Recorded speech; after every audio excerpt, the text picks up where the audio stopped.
Words of our Divine Mother from the book Words of the Mother, Volume 14, page 229, topic Circumstances. Circumstances, results, not causes. Our Divine Mother says it is an error or superstition to believe that an external thing or circumstance can be the cause of anything. All things and circumstances are the accompanying results of a force that acts from behind the wheel. The force acts and each thing reacts according to its own nature. One must not take consequences for causes. Never take physical happenings at their face value. They are always a clumsy attempt to express something else. The true thing which escapes is your superficial understanding. Do not mind the apparent contradictions. There is the truth to be found behind. Circumstances, results of past action. Someone asked for sympathy regarding his circumstances at the time.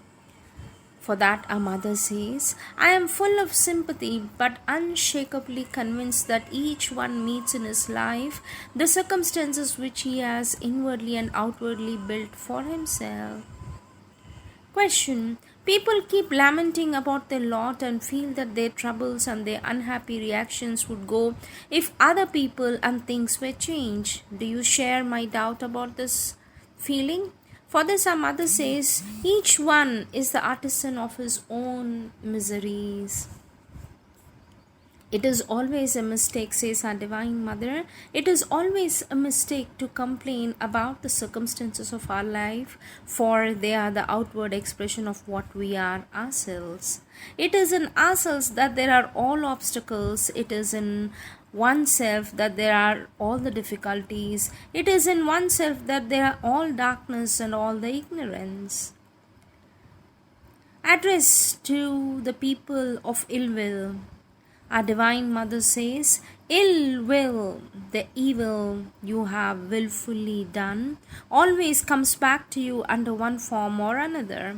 Each one is free to do whatever he likes, but he cannot prevent his acts from bearing his natural consequences. It is only what is done with the divine and for the divine that is free from the slavery of consequences. There is a supreme divinity witness of all our actions, and the day of consequence will soon come. Each one brings upon himself the consequence of his acts. About what you say on the last page of your letter, things are not altogether what you think them to be. For some years already I had so much to say on the subject, but what is the use? There are certain waters which are best left unstirred. In any case, I would like you never to forget this. What each one meets in life is always exactly in accordance with what he is. Not in the way ignorant human justice understands it, but according to a law that is more subtle, more deep, more true. Let us never forget that the Supreme Lord is behind everything, that it is He who is the master of our destinies. Next topic, circumstances and one's inner condition. Our Divine Mother says, satisfaction does not depend on outer circumstances, but on an inner condition. People think that their condition depends on circumstances, but that's all false. If somebody is a nervous wreck, he thinks that if circumstances were favorable, he will improve. But actually, even if they are favorable, he will remain what he is. All think that they are feeling weak and tired because people are not nice to them. This is rubbish. It is not the circumstances that have to be changed. What is to be done is, what is required is an inner change. Our Divine Mother says, if you feel that a change is needed, it can be in the attitude, giving importance to what is to be said and realized, using the past as a preparation for the future. This is not a very difficult thing to do, and I am quite sure that you can easily do it. Our Divine Mother says, you have this trouble. It is an indication that there is something in you that needs an immediate change. There is something that is refusing to come into light. If you change your consciousness, the trouble will disappear. A Divine Mother says when one is in need of outward changes, it means that he is not progressing within. For he who progresses within can live always under the same outward conditions. They constantly reveal to him new truths. All outward change should be spontaneous and inevitable expression of an inner transformation. Normally, all improvement of the conditions of the physical life should be blossoming to the surface of a progress realized within. There can be no physical life without an order and rhythm. When this order is changed, it must be in obedience to an inner growth and not for the sake of external novelty. It is only a certain part of the surface lower vital nature which seeks always the external change and novelty for its own sake. It is a constant inner growth that one can find a constant newness and unfailing interest in life. There is no other satisfying way. Divine Mother, I have a question. I have had the feeling of wanting to move into a separate house lately. I don't know whether I am right in this. May I have your divine guidance in this? For this, a mother says, exterior things must be of little importance. When one does the sadhana, the needed inner peace can be established in any surrounding with love and blessings.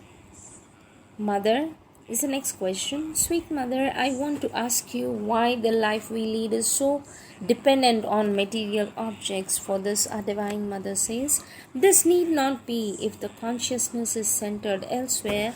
More deeply, physical things lose much of their importance. The cause and the utility of difficulties. Our Divine Mother says the difficulties are always due to a resistance, some part or several parts of the being refusing to receive the force, the consciousness and the light put upon them and revolting against the divine influence.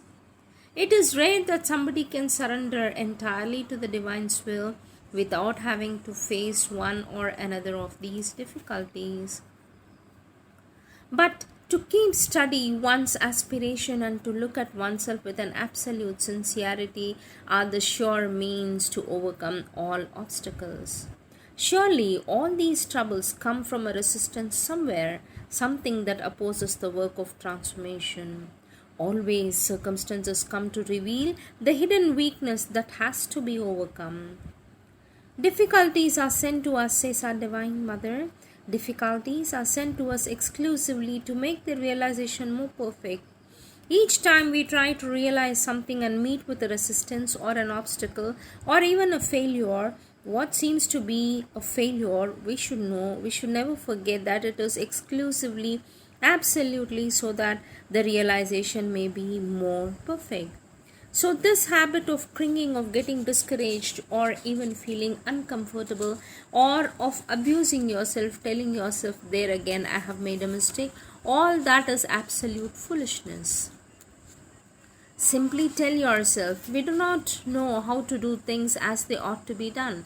Well, they are being done for us, come what may. And if we could see to what extent all that seems to be, yes, a difficulty, a mistake, a failure, an obstacle, all that is just to help us so that the realization may be more perfect. Once you know that, everything becomes easy. Shocks and trials always come as a divine grace to show us the points in our being where we fall short and the moments in which we turn our back on our soul by listening to the clamor of our mental being and vital. If we know how to accept these spiritual blows with due humility, we are sure to cover a distance at a single bound. Be absolutely convinced that everything that happens in order to give us precisely the lessons we needed, and if we are sincere in the sadhana, the lesson should be accepted with joy and gratitude. For one who aspires to the divine life, what can the actions of a blind, ignorant humanity matter to him? If you truly love the divine, prove it by remaining quiet and peaceful. All that comes to each one in life comes from the divine to teach us a lesson, and if we take it in the right spirit, we make rapid progress. Try to do so. These are the Divine Mother's words.